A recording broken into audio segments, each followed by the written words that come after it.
Hello students, welcome সকলকে the way of solution and TWS একাডেমিতে।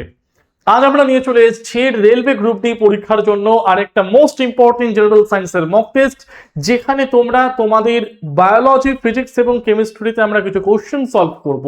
যেই টাইপের কোশ্চেন কিন্তু তোমরা তোমাদের upcoming RRB group D CBT পরীক্ষার মধ্যে দেখতে চলেছো। তাহলে চলো দেরি না করে শুরু করা যাক। আজকে আমাদের ফার্স্ট প্রশ্ন বলছে, স্যার কি দেখে নেবো একবার।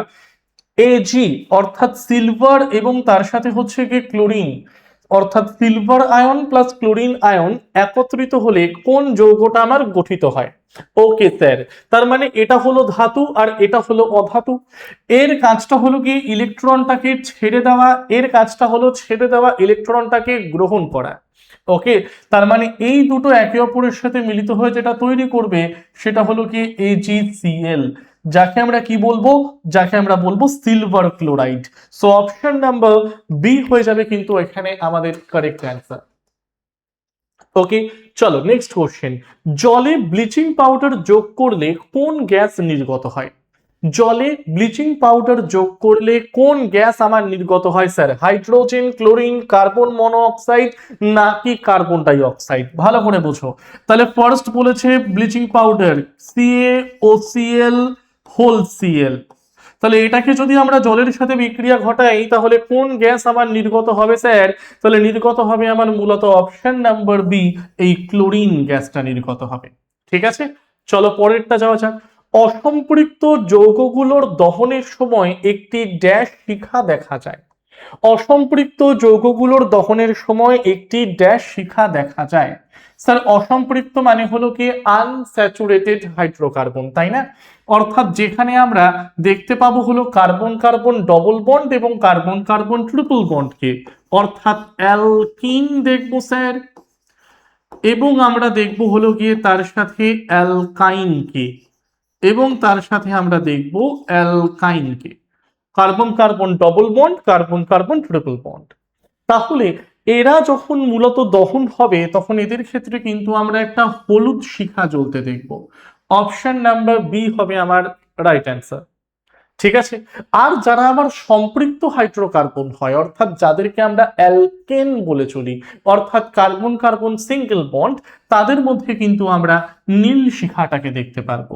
তাহলে এই নীল শিখাটা স্যার কাদের জন্য প্রযোজ্য এটাও লিখে নাও, দ্যাট ওয়াজ অ্যালকেন, বা যাদেরকে আমরা মূলত বলে চলি সম্পৃক্ত হাইড্রোকার্বন। নেক্সট বলছে, নিম্নলিখিত বিবৃতিগুলোর মধ্যে কোনটি সত্য অথবা মিথ্যে? বিবৃতি নম্বর ক বলছে, দেখো এখানে ক দিয়েছে, এখানে আবার সরি, এ পড়ো আর বিবৃতি বি পড়ো, বিবৃতি এ আর বিবৃতি বিটা পড়ো। বলছে একটি পর্যায়ক্রমে বাম থেকে ডানে যাওয়ার সময়, মানে পর্যায় বরাবর আমি বাম থেকে ডানে যাচ্ছি, বাম দিক থেকে ডান দিক বরাবর যাচ্ছি পর্যায়ক্রমে। ওকে, উপাদানগুলোর রাসায়নিক বিক্রিয়া প্রথমে হ্রাস পায় এবং তারপরে বৃদ্ধি পায়। আর পর্যায় সারণীর একটি গোষ্ঠীতে অধাতুর রাসায়নিক বিক্রিয়াটাও কিন্তু আমার হ্রাস পায়। তাহলে প্রথমে যেটা বলছে সেটা তো আমাদের সত্য মনে হচ্ছে, কিন্তু স্যার এখানে সেকেন্ড ডেটটা কি বলছে একবার একটুখানি আমাদের ভালো করে বোঝা উচিত। পর্যায় সারণীর একটি গোষ্ঠীতে অধাতুর রাসায়নিক বিক্রিয়াটা হ্রাস পায়। উম এটা যদি আমরা একটা এক্সাক্ট ফরম্যাট বলতেও যাই, কি হতে পারে বলো তো এটা? এক্সাক্ট ফরম্যাট যদি আমরা এটা বলতেও যাই, অধাতুর রাসায়নিক বিক্রিয়াটা হ্রাস পায় একটি গোষ্ঠীতে, না গোষ্ঠী,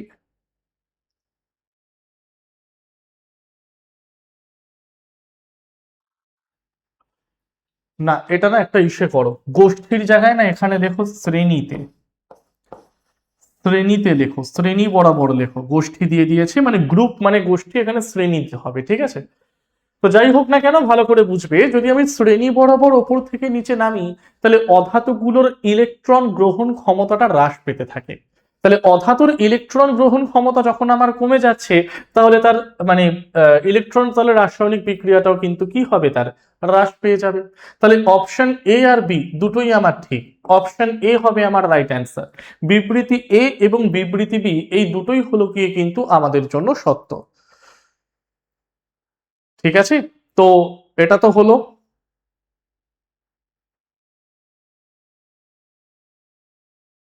চল ডান, দুটোই আমার এখানে ঠিক মনে হয়। ওকে চল, নিম্নলিখিত সারণী থেকে ভুল সাদৃশ্যযুক্ত শব্দটি নির্ণয় করুন। নিম্নলিখিত সারণী থেকে ভুল সাদৃশ্যযুক্ত শব্দটি নির্ণয় করুন।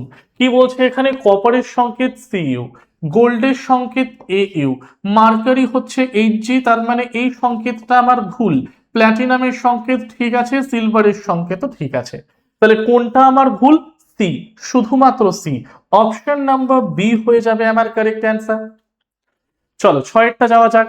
নিম্নলিখিত কোনটি ডবল ডিসপ্লেসমেন্ট বিক্রিয়া নয়? অর্থাৎ যেখানে আয়ন প্রতিস্থাপিত হয় না দুটো যৌগের মধ্যে।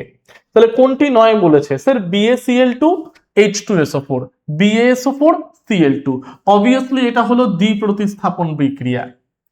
CuSO4 H2S, এখানে তুমি CuS টা নিয়ে নাও আর H2SO4 নিয়ে নাও, আয়ন বিনিময় হলো, দ্যাট ওয়াজ ডবল ডিসপ্লেসমেন্ট।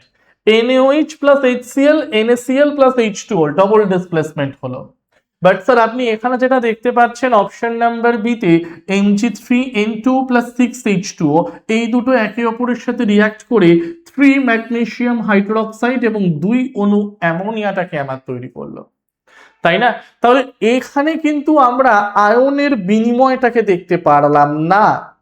তার মানে এটা হচ্ছে গিয়ে আমাদের কি one type of hydrolysis reaction, যেটাকে আমরা বলতে পারি, অর্থাৎ জলের সাহায্যে ভাঙন টাইপের বিক্রিয়া, দ্যাট ওয়াজ হাইড্রোলাইসিস রিঅ্যাকশন। তো এই অপশন নাম্বার বি হবে আমার রাইট অ্যান্সার, এটা কিন্তু ডবল ডিসপ্লেসমেন্ট নয়। চলো সাতেরটা চলে যাচ্ছি আমরা। নিম্নলিখিত কোন পদ্ধতিতে ঘোলা জল থেকে জল আলাদা করা যাবে? নিম্নলিখিত কোন পদ্ধতিতে জল ঘোলা জল থেকে আলাদা করা যাবে? রাইট অ্যান্সারটা আমরা দেখবো, that was option number A, পরিস্রাবণ পদ্ধতিতে। আটেরটা, 12 ডিগ্রি সেলসিয়াস তাপমাত্রায় জলের ভৌত অবস্থা কি? 12 ডিগ্রি সেলসিয়াস তাপমাত্রায় জলের ভৌত অবস্থাটা কি? জলদি কমেন্টে উত্তর দাও। তার মানে স্যার যদি আমার 0 ডিগ্রি সেলসিয়াসের নিচে হয় তখন জল হবে আমার কঠিন, যেটাকে আমরা বলি বরফ। যদি আমার টেম্পারেচার 0 ডিগ্রি থেকে 100 ডিগ্রির মধ্যে হয়, সেলসিয়াসের মধ্যে হয়, তখন সেটাকে আমরা বলবো হচ্ছে গিয়ে তরল। আর যদি আমার temperature greater than 100 degree Celsius হয় তখন সেটা হয়ে যাবে জলীয় বাষ্প বা গ্যাস, তাই না স্যার? তখন সেটা হবে আমার গ্যাস। ডান ডান ডান, তাহলে বলেছে 12 ডিগ্রি কার মধ্যে পড়ছে? 0 থেকে 100-র মধ্যে পড়ছে, তার মানে এই সময় জলের ভৌত অবস্থাটা কি হবে? তরল। অপশন নাম্বার এ হবে আমার কারেক্ট অ্যান্সার। নয়েরটা যাওয়া যাক, কোশ্চেন নাম্বার 9। নিম্নলিখিত কোনটি জলের সাথে ক্যালসিয়ামের বিক্রিয়ার ক্ষেত্রে সত্য নয়?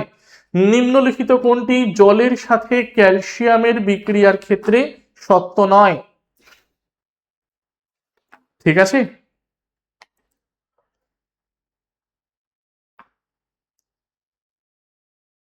চলো।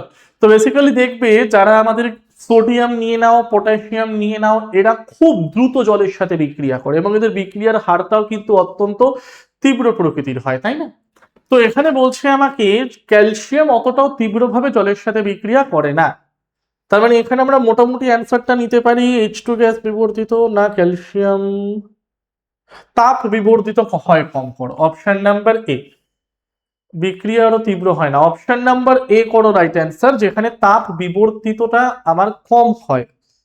ঠিক আছে, যেখানে আমরা জলের সাথে ক্যালসিয়ামের বিক্রিয়ার ক্ষেত্রে কোনটা সত্য নয় বলেছে। আচ্ছা, একদম ঠিক। তাহলে সত্য নয় বলেছে মানে বিক্রিয়াটা ধীর গতিতে হয়, তীব্র হবে না। ঠিক আছে, তাহলে তাপ বিবর্ধিত হয় কম, মানে তাপ উৎপন্নের পরিমাণটা কম, হাইড্রোজেন গ্যাস বিবর্ধিত হচ্ছে এবং ক্যালসিয়ামটাও ভাসতে শুরু করছে। তার মানে তিনটেই হলো গিয়ে ঠিক, ভুল হলো কোনটা? বিক্রিয়াটা আরো তীব্র হবে। নিম্নলিখিত থেকে অসমটি বেছে নেন, নিম্নলিখিত থেকে অসমটি বেছে নেন। NaOH, CuOH whole 2, NH4OH, ZnOH whole 2, zinc hydroxide, sodium hydroxide, cuprous hydroxide আর অ্যামোনিয়াম হাইড্রোক্সাইড, কোনটা হবে তাহলে? আচ্ছা, আপনি যে স্যার এখানে পরবর্তী তিনটে অপশন দেখতে পাচ্ছেন না, এরা প্রত্যেকে হলো কি মৃদু ক্ষার, এরা প্রত্যেকে হলো মৃদু ক্ষার, উইক বেস যেটাকে বলা যেতে পারে। বাট NaOH যেটা, এটা হলো স্ট্রং বেস বা শক্তিশালী ক্ষার। তাহলে রাইট অ্যান্সারটা নিয়ে নেব আমরা, অপশন নাম্বার এ হয়ে যাবে আমাদের কারেক্ট অ্যান্সার। 11টা, সোনার আপেক্ষিক ঘনত্ব হলো 19.3, এসআই এককে এর ঘনত্বটা কত? সোনার আপেক্ষিক ঘনত্ব হলো 19.3, এসআই এককে এর ঘনত্বটা কত? এসআই এককে এর ঘনত্বটা কত? চল জলদি বলে ফেলো, জলদি বলে ফেলো, which of the following is your correct answer?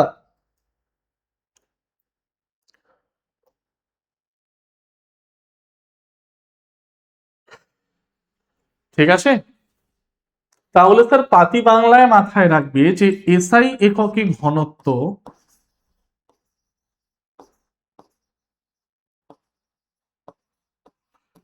এটার অর্থটা হলো আপেক্ষিক ঘনত্ব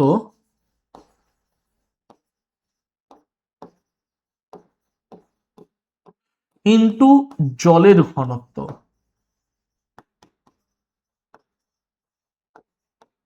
তাহলে এখানে আপেক্ষিক ঘনত্বের মানটা কত বলেছে স্যার? 19.3, 19.3। জলের ঘনত্ব হলো গিয়ে 1000 বা 10 কিউব কেজি পার মিটার। তাহলে 9.3 into 10 to the power 3 K G per metre. Option number C হবে আমার right answer. Option number C হয়ে যাবে কিন্তু আমাদের এখানে রাইট অ্যান্সারটা। ওকে, চলো 12টায় যাচ্ছি। বিক্রিয়কগুলোর মোট শক্তি বিক্রিয়ার পণ্যের চেয়ে বেশি হলে তাপ নির্গত হয়, এই বিক্রিয়াটিকে কি বলে? বিক্রিয়ক অর্থাৎ যারা বিক্রিয়ায় অংশগ্রহণ করে, আর বিক্রিয়াজাত পদার্থের অর্থটা হলো বিক্রিয়ার পর যাদেরকে আমরা তৈরি হতে দেখতে পাই। তাহলে এরা হলো কি রিয়াক্ট্যান্ট, এরা হলো প্রোডাক্ট। বলছে এবারে রিয়াক্ট্যান্ট গুলোর মোট শক্তি বিক্রিয়ার পণ্যের চেয়ে, মানে যে বিক্রিয়াজাত পদার্থটা তৈরি হবে, মানে রিয়াক্ট্যান্টের মোট শক্তি যদি আমার প্রোডাক্টের মোট শক্তির থেকে বেশি হয় তাহলে তাপ নির্গত হয়। এই বিক্রিয়াটিকে আমরা কি বলি? রিয়াক্ট্যান্টের মোট তাপ যদি আমার প্রোডাক্টের মোট তাপের থেকে বেশি হয়, বা শক্তির থেকে বেশি হয়, তাহলে কি হবে? তাপ নির্গত হবে। তাহলে তাপ নির্গত হওয়া এটাকে আমরা বলবো কি?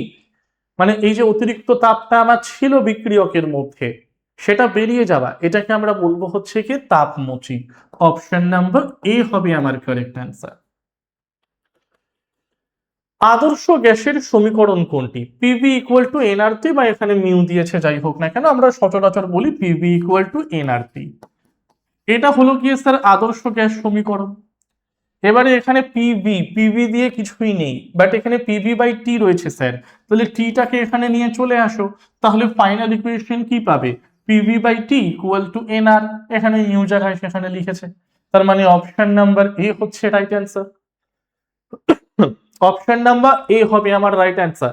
14টা বলো, কত ডিগ্রি সেলসিয়াসে জলের ঘনত্ব সর্বোচ্চ হয়?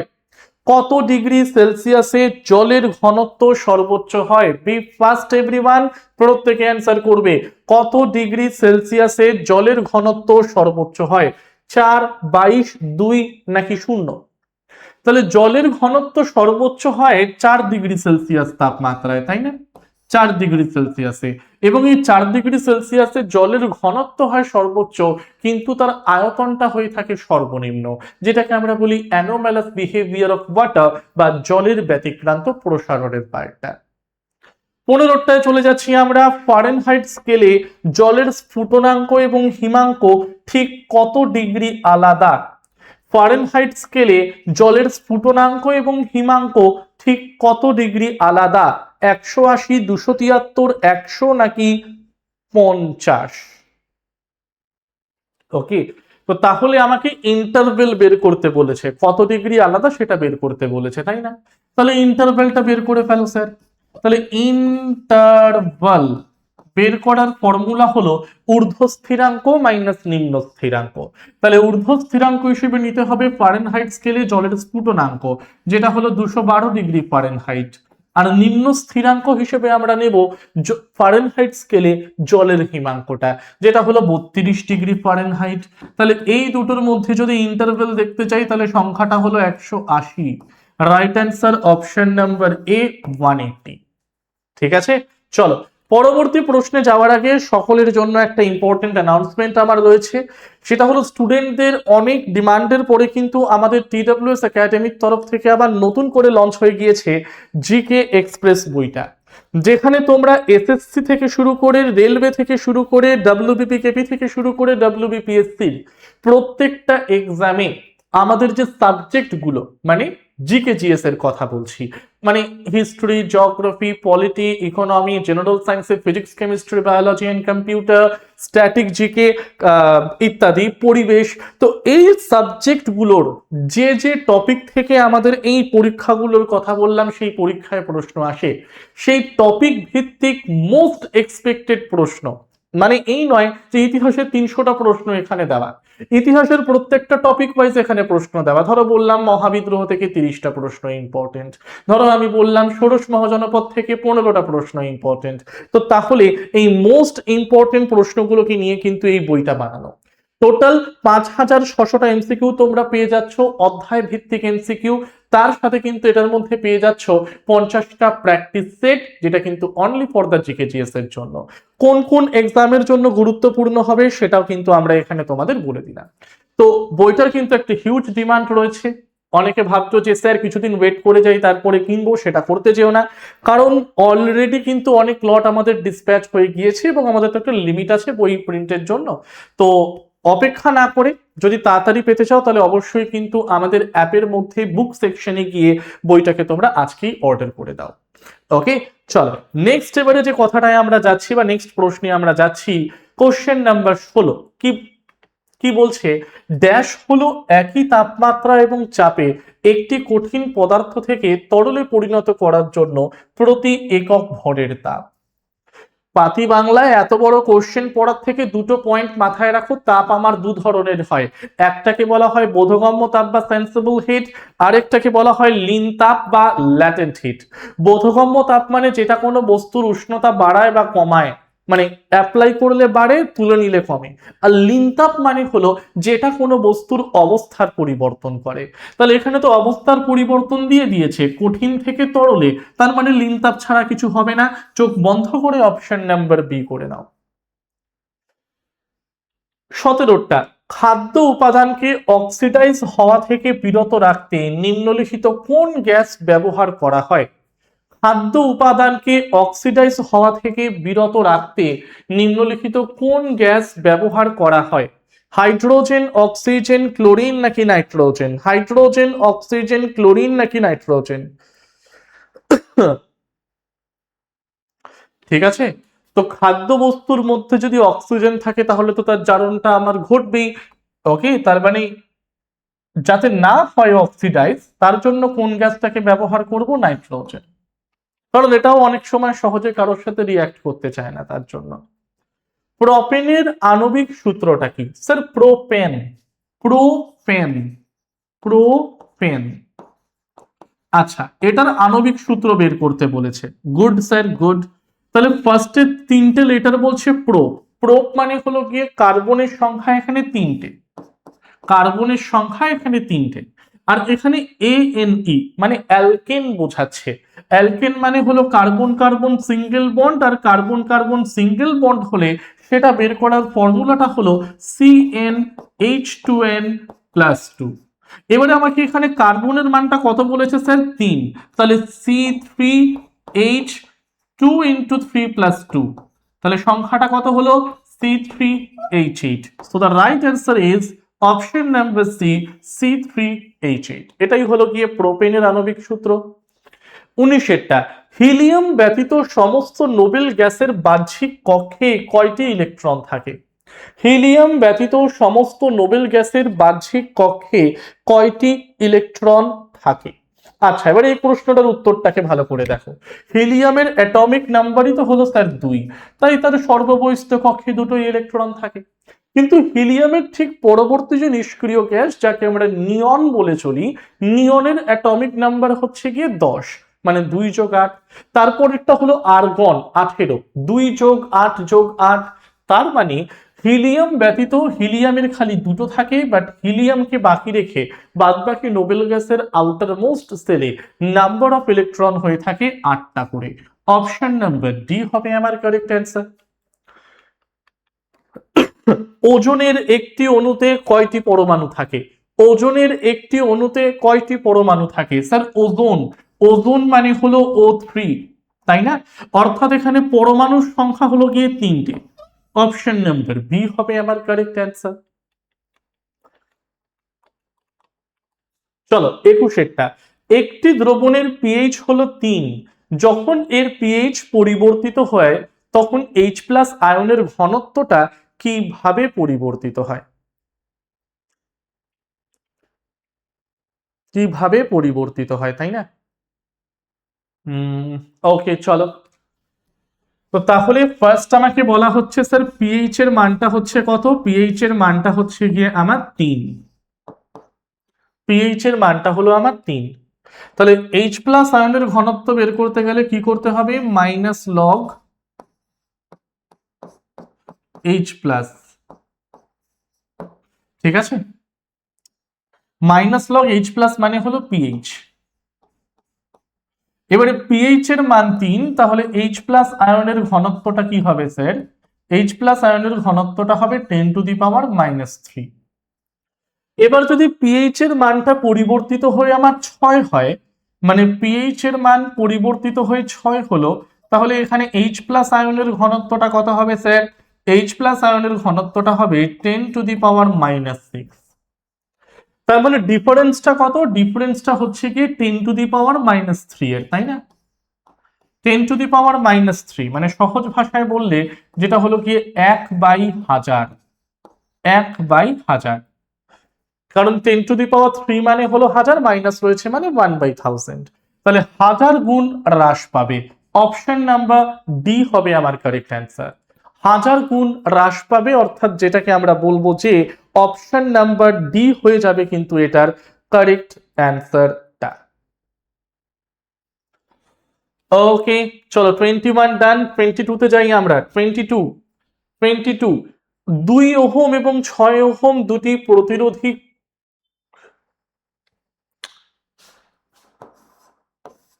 দুটি রোধ শ্রেণী সমবায়ে যুক্ত।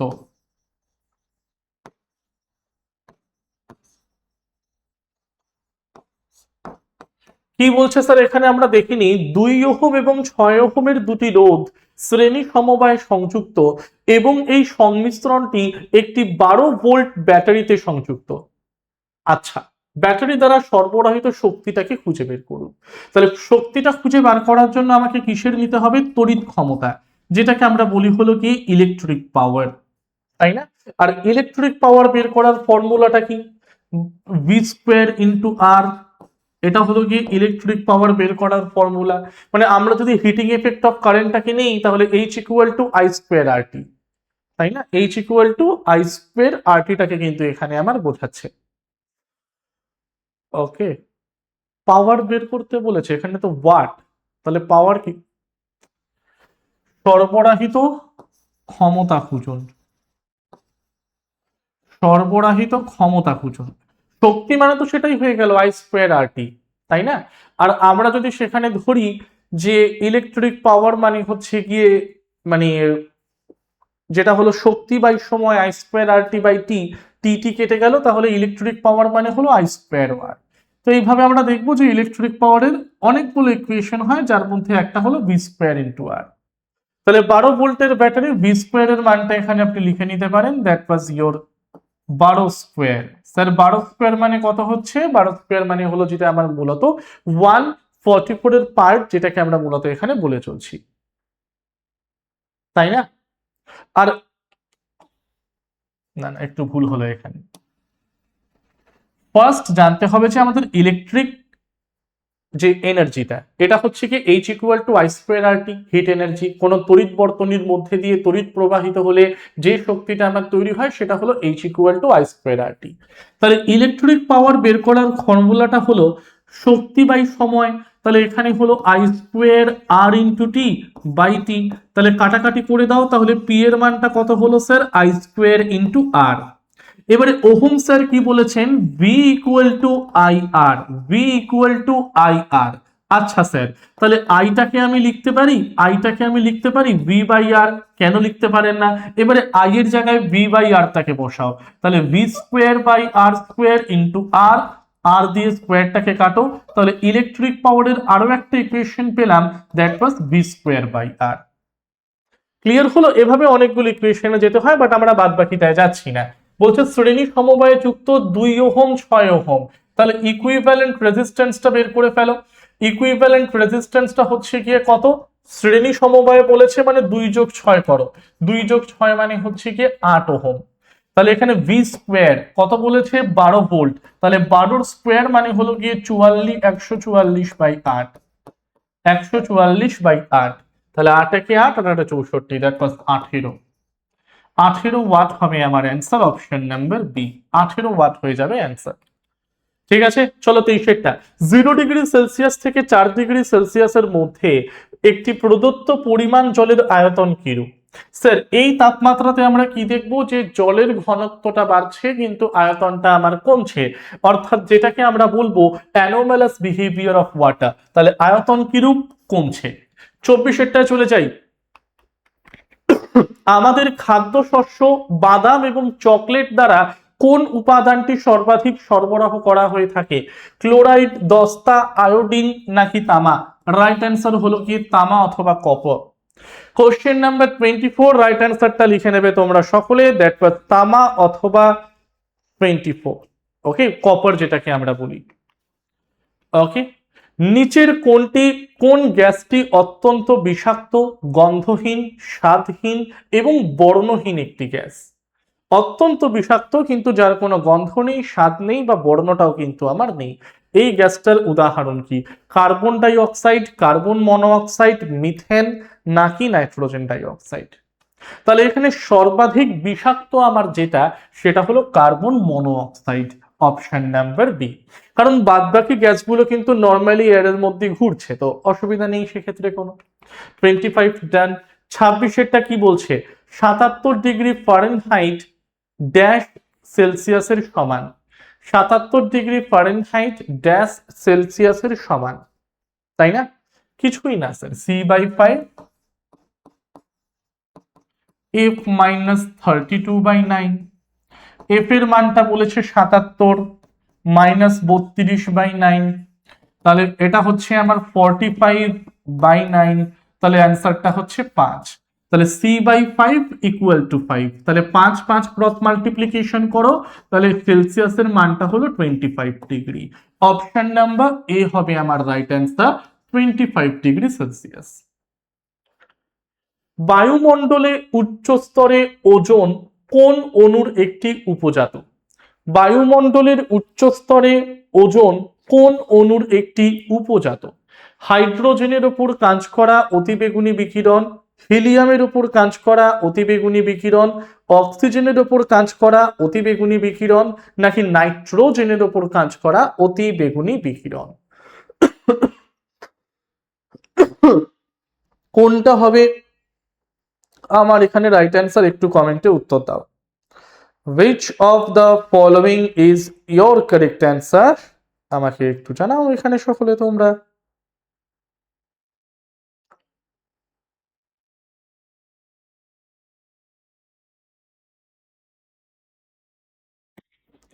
চলো, তাহলে ওজোন এটা নিয়ে নেবে নাইট্রোজেনের ওপর কাজ করা অতিবেগুনি বিকিরণ, নাইট্রোজেনের ওপর কাজ করা অতিবেগুনি বিকিরণ, অপশন নাম্বার ডিটা করে নেবে। Fluorine, chlorine, bromine, iodine, astatine সাধারণত কি নামে পরিচিত? Fluorine, chlorine, bromine, iodine, astatine সাধারণত কি নামে পরিচিত? Fluorine, chlorine, bromine, iodine, astatine সাধারণত কি নামে পরিচিত? আচ্ছা, আগেরটা কি করলাম? নাইট্রোজেন করলাম, না না না, ওজোন বলেছে তো, কি করলাম এটা? এটার উত্তরটা সি করবে, অপশন নাম্বার সি, অক্সিজেনের উপর কাজ করা অতিবেগুনি রশ্মি, যার ফলে কিন্তু ওজোন স্তরে মানে লেয়ারটার মধ্যে ওজোনটাকে তৈরি হতে দেখতে পাই। অপশন নাম্বার সি হবে আমার কারেক্ট অ্যান্সার। 28টা, fluorine, chlorine, bromine, iodine, astatine সাধারণত কি নামে পরিচিত? Point to be noted everyone, fluorine আর ক্লোরিন হলো গ্যাস, ব্রোমিন হচ্ছে একমাত্র তরল অধাতু, আয়োডিন অ্যাস্টাটিন হলো কঠিন। পর্যায় সারণীর একমাত্র গ্রুপ যেখানে তুমি অধাতুগুলোকে কঠিন, তরল, গ্যাসীয় তিনটে অবস্থাতেই দেখতে পারবে। ঠিক আছে, তাহলে এদেরকে আমরা বলবো হচ্ছে কি হ্যালোজেন, অপশন নাম্বার সি। যারা ক্ষার ধাতুর সাথে বিক্রিয়া করে এবং ক্ষারীয় মৃত্তিকা ধাতুর সাথে বিক্রিয়া করে লবণ এবং জলটাকে তৈরি করতে পারে। 29, নিম্নলিখিত বিকল্পগুলো থেকে আণবিক সূত্র ইউপ্যাক নাম সাধারণ নামটির ভুল সেটটি নির্বাচন করুন। C2H5OH, C2 মানে ইথানল, ঠিক আছে। C4H9OH, C4 মানে বিউট, 1 কম OH বিউটানল, ঠিক আছে। CH3OH এটা হলো মিথেন, H কম OH মানে মিথানল, ঠিক আছে। ও স্যার C3H8 এটাকে প্রোপানল বলছে। প্রোপানল কোনটাকে আমরা বলবো? C3 একটা হাইড্রোজেন চলে গিয়ে তার পরিবর্তে OH, এটাকে বলবো প্রোপানল বা প্রোপাইল অ্যালকোহল। বাট এটা তো আমার জাস্ট প্রোপেন দিয়ে দিয়েছে, এটা তো আমার জাস্ট প্রোপেন দিয়ে দিয়েছে, তার মানে এই নামটি ভুল। সঠিক উত্তর অপশন নাম্বার এ। 30-এরটায় চলে যাই। 60 গ্রাম হিলিয়ামে কয়টি মোল থাকে? 60 গ্রাম হিলিয়ামে কয়টি মোল থাকে? 30-এরটায় চলে যাচ্ছি আমরা। বলা হচ্ছে 60 গ্রাম হিলিয়ামে কয়টি মোল দেখতে পাবো? স্যার কয়টি মোল দেখতে পাবো?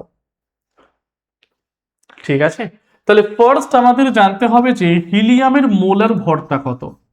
স্যার হিলিয়ামের মোলার ভর হলো, হিলিয়ামের মোলার ভরটা হলো 4 গ্রাম প্রতি মোল। এবার আমাকে মোল বের করতে বলেছে, তাই না? মোলটা বের করতে বলেছে, তাহলে মোল বের করার ফর্মুলাটা হলো ভর বাই মোলার ভর, ভর বাই মোলার ভর, এটাই হলো কি মোল বের করার ফর্মুলা। তাহলে এখানে উপরে বলেছে 60 গ্রাম আর নিচে হচ্ছে গিয়ে 4 গ্রাম প্রতি মোল। তাহলে কাটাকাটি করো, সংখ্যাটা হয়ে যাচ্ছে 15, গ্রাম গ্রাম কাটো, তাহলে 15 মোল হবে আমার right answer. Option number B correct answer, 15 mole. ঠিক আছে, বি হলো কারেক্ট অ্যান্সার, 15 মোল। তাহলে আজকের প্র্যাকটিস সেটের 30টা কোশ্চেন আমরা এখানেই এন্ড করলাম। তোমাদের মধ্যে থেকে যে সকল স্টুডেন্ট যারা আগামী বছর এএনএম জিএনএম 2027কে পাখির চোখ করে এগিয়ে চলছো, তাদের জন্য কিন্তু আমাদের TWS একাডেমিতে অলরেডি রানিং চলছে এএনএম জিএনএম ফাউন্ডেশন ব্যাচ। আর এছাড়াও যারা এসএসসি জিডি 2027 এবং এমটিএস 2026 এই দুটোকে লক্ষ্য করে এগিয়ে চলছো, তাদের জন্য কিন্তু আমাদের SSC GD MTS foundation batch already অ্যাপের মধ্যে রানিং চলছে, তোমরা সেখানে গিয়ে দেখে নিতে পারো। অ্যাপ রিলেটেড কোনো কোয়ারি বা কোন কোন ব্যাচ বর্তমানে চলছে বা সেই রিলেটেড কোনো জিজ্ঞাসা থাকলে 9062160805 দেখো নিচের স্ক্রিনে দেওয়া নাম্বারে একবার কিন্তু কল করে নিতে পারো তোমরা। ওকে, আর বর্তমানে আমাদের TWS একাডেমি অ্যাপের মধ্যে এই ক্লাসেসগুলো running: combine foundation 7.0, GDMTS foundation 2027, WBP West Bengal Gram Panchayat foundation, WBPKP 2.0, NMGNM, WBPPK প্র্যাকটিসের ব্যাচটা কনস্টেবলদের জন্য। ঠিক আছে, এটা হলো আমাদের TWS একাডেমি অ্যাপ। বুক সেকশনে গেলে বইটাও পাবে এবং পেইড কোর্সেসের মধ্যে গেলে অল কোর্সেস কিন্তু তোমরা পেয়ে যাবে। এটাকে ইনস্টল করতে ভুলো না। The way of solution Telegram চ্যানেলটিকে জয়েন করতে ভুলবে না। আর এই তিনটে YouTube channel the way of solution, TWS academy and TWS smart, এই তিনটে ইউটিউব চ্যানেলকে কিন্তু সাবস্ক্রাইব করতেই হবে, কারণ যে কোনো সরকারি চাকরির অথেন্টিক ইনফরমেশন, তার রিক্রুটমেন্ট নোটিফিকেশন, সেটা রিলেটেড কোনো ফ্রি ক্লাসেস, পেইড ব্যাচেস অথবা কোনো মক টেস্ট হচ্ছে কিনা, সব কিছুর A to Z ডিটেলস আমরা কিন্তু প্রোভাইড করে থাকি তোমাদের এই তিনটি ইউটিউব চ্যানেলের মধ্যে। ঠিক আছে, তাহলে আজকের সেশনটাকে আমরা এখানেই এন্ড করলাম। কার কটা ঠিক হলো 30টার মধ্যে সেটা কিন্তু আমাকে কমেন্টে জানাতে ভুলবে না। ওকে, আবার পরের ক্লাসে দেখা হচ্ছে আরেকটা মক টেস্ট নিয়ে। টিল নাও আজকে এত পর্যন্তই। টিল দেন প্রত্যেককে thank you everyone, thank you সকলকে। চলো।